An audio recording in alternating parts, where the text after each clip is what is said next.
이제 스페인으로 가기까지 한 달 남았어요. 태국하고 말레이시아에서 겨울을 보냈더니 날씨가 너무 좋았었는데 한국에 돌아왔는데 올해 유독 내가 느끼기에는 날씨가 정말 안 좋더라고.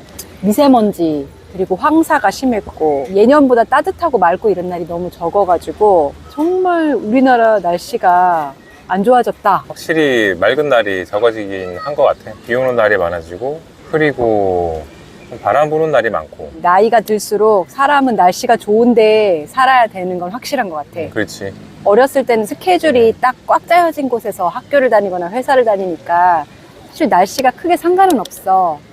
왜냐면 내부 실내에 있는 일이 많고 그냥 삶에 매몰돼 있을 때는 날씨나 계절감 같은 게 느껴지지가 않으니까.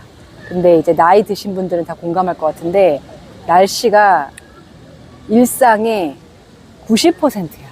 솔직히 말하면. 여행도 날씨가 전부잖아, 사실. 그렇지. 아무리 좋은 곳에 갔는데도 날씨가 별로면 자기는 거기가 왜 좋은지를 알 수 없을 수도 있거든. 또 기분뿐만 아니라 사실은 몸도 그래. 늙을수록 진짜 확연한데 날씨가 안 좋으면 몸도 안 좋아. 그래서 은퇴하면은 은퇴 이민의 고려 대상 국가들이 날씨가 좋은 곳, 기후가 좋은 곳으로 다 몰리는 것 같아요. 우리가 이번에 가는 스페인도 그런 곳인가? 어떤 지역들은 그런 곳이 맞지. 특히 스페인 남부 지역 거기는 평균적으로 365일 중에서 한 260일 정도 해가 뜬대. 일조량이 많고 날씨가 맑 때 내 생에 갈 수 있는 만큼 돌아다녀 봐야겠다. 내가 우주는 못 가지만 이 지구상의 모든 곳은 갈 수 있는 만큼 가봐야겠다라고 생각을 했고, 근데 40이 됐는데도 아직 반도 못 갔잖아. 이 세계에 나라가 뭐 170여 개국? 180여 개국인데 내가 가본 나라가 90여 개국이 될까? 아직 안 될 것 같아. 그래서 남은 시간 우리도 가봅시다. 40대 여행 유튜버로서. 그렇지. 우리도 할 수 있다는 걸 보여줍시다. 20대, 30대만 할 수 있는 게 아니라 40대여도 할 수 있다. 근데 나는 너무 지금 감사한 게 50대에 안 하고 40대에 해서 나 솔직히 다행이라고 생각해 지금. 왜냐면 40대가 되니까 몸이 확실히 꺾이네. 건강 체질이거든요 제가 되게. 그리고 이렇게 잔병 같은 게 사실 별로 없었어요 살면서. 술 많이 마셔도 간이 좋아서 바로 깼고 얼굴도 안 빨개지고 숙취 같은 거 모르고 살았는데 작년까지도 날라다녔지 한마디로 말해서. 뭐 아시탄가 1시간 반에도 문제 없는 그런 체력이었는데 올해 진짜 몸이 확 느껴지더라고. 그냥 쇠했다. 자고 일어났는데 피곤하니까 얼굴에 푸석푸석함 막 이런 게 확 나타나고 심지어 술을 먹었는데 숙취도 생기더라고. 이 상태라면은 내가 이전까지 했던 여행을 그 텐션으로 할 수 있을까라는 약간 두려움이 밀려오기 시작한 게 사실 올해야. 어떤 피로의 강도라던가 그런 거를 살짝 낮춰야 된다는 걸 본능적으로 알겠거든. 그러니까 여행을 가도 더 쉬엄쉬엄 해야 될 것 같고 지금이라도 시작해서 참 다행이지 않나 라는 생각이 들어.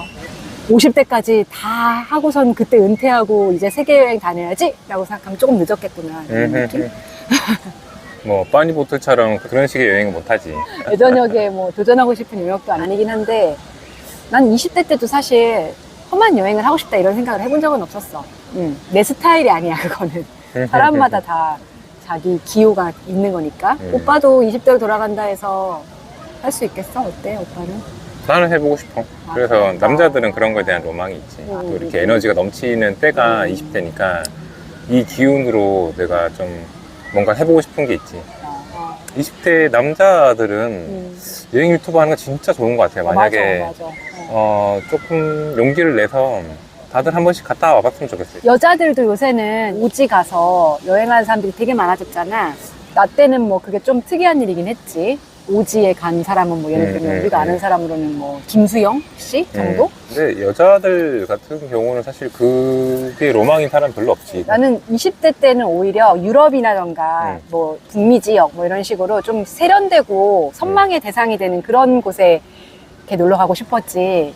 막 오지 막 인도라던가 뭐 못 들어본 아프리카 나라 이런 데를 가보고 싶다 이렇게 생각은 안 했었던 것 같아 솔직히 말해서.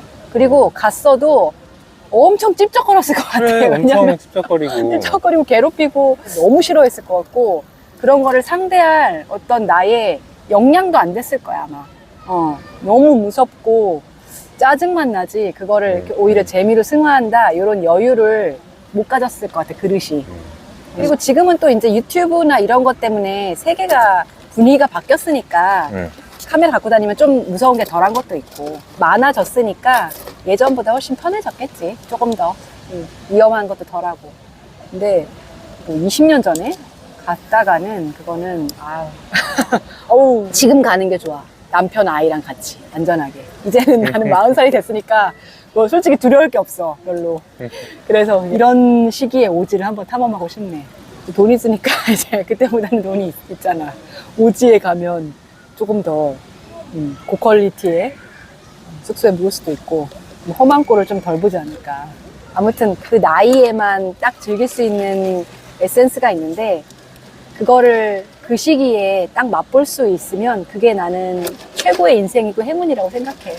지금 40대에 우리가 딱 맛봐야 될 그것을 최대한으로 누리는 인생이면 좋겠다라는 생각을 항상 해. 근데 우리는 여행 유튜버야? 아니면은 뭐야? 우리의 정체성? 우리 정체성은 뭐야? 라이프 스타일 유튜버. 라이프 스타일 유튜버. 그걸 왜 정해야 되지? 이게 뭐 무슨 마케팅 프로덕트도 아닌데. 구글 알고리즘이 헷갈리지 않게 이렇게 네가 알아서 생각해봐. 구글 알고리즘아, 네가 알아서 생각해봐. 너는 비즈니스 하는 기계니까. 우린 그냥 사람이야. 우리 인생을 사는 거라고. 우리는 비즈니스를 하는 게 아니야. 삶의 기록을 하는 거지. 그래.